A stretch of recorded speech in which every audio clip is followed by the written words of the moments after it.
Hey guys, I want to show you another couple key aspects from this ensuite renovation we just wrapped up. I'm Paul from Contact Renovation and Custom Homes. Welcome to the Art of Renovation.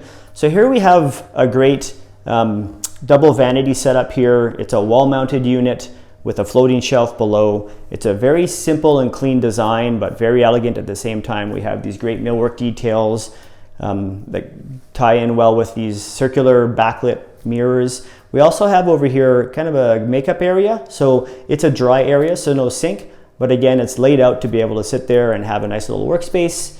And again, ties in beautifully with the millwork in the rest of the space. While this is simple and elegant, it certainly was not simple to install. We did add a pocket door, so this wall-mounted vanity is suspended from a pocket door wall. So if you know what that means, it means the wall itself is not very structurally sound. So we have a lot of reinforcements to do to brace this. So while the end result is simple and beautiful, getting it here certainly took a lot of planning and careful execution.